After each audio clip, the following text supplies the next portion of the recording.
Ladies and gentlemen, the very word secrecy is repugnant in a free and open society, and we are, as a people, inherently and historically opposed to secret societies, to secret oaths, and to secret proceedings. We decided long ago that the dangers of excessive and unwarranted concealment of pertinent facts far outweighed the dangers which are cited to justify it. Even today, there is little value in opposing the threat of a closed society by imitating its arbitrary restrictions. Even today, there is little value in ensuring the survival of our nation if our traditions do not survive with it. And there is very grave danger that an announced need for increased security will be seized upon by those anxious to expand its meaning to the very limits of official censorship and concealment. That I do not intend to permit to the extent that it's in my control. And no official of my administration, whether his rank is high or low, civilian or military, should interpret my words here tonight as an excuse to censor the news, to stifle dissent, to cover up our mistakes, or to withhold from the press and the public the facts they deserve to know. For we are opposed around the world by a monolithic and ruthless conspiracy that relies primarily on covert means for expanding its sphere of influence, on infiltration instead of invasion, on subversion instead of elections, on intimidation instead of free choice, on guerrillas by night instead of armies by day. It is a system which has conscripted vast human and material resources into the building of a tightly knit, highly efficient machine that combines military, diplomatic, intelligence, economic, scientific, and political operations.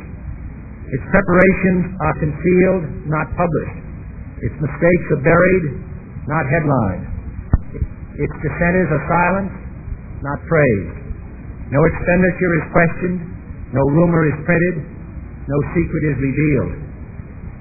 No president should fear public scrutiny of his program, for from that scrutiny comes understanding, and from that understanding comes support or opposition, and both are necessary.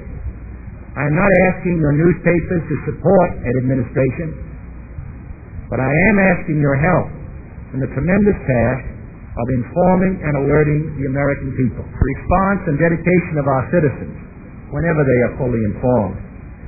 I not only could not stifle controversy among your readers, I welcome it. This administration intends to be candid about its errors, for as a wise man once said, an error doesn't become a mistake until you refuse to correct it. We intend to accept full responsibility for our errors, and we expect you to point them out when we miss them. Without debate, without criticism, no administration and no country can succeed, and no republic can survive. That is why the Athenian lawmaker Solon decreed it a crime for any citizen to shrink from controversy. And that is why our press was protected by the First Amendment, the only business in America specifically protected by the Constitution, not primarily to amuse and entertain, not to emphasize the trivial and the sentimental, not to simply give the public what it wants, but to inform, to arouse, to reflect, to state our dangers and our opportunities, to indicate our crises and our choices, to lead, mold, educate, and sometimes even anger public opinion. And it means, finally, that government at all levels must meet its obligation to provide you with the fullest possible information outside the narrowest limits of national security. And so it is to the printing press, to the recorder of man's deeds, the keeper of his conscience, the courier of his news, that we look for strength and assistance, confident that with your help, man will be what he was born to be, free and independent.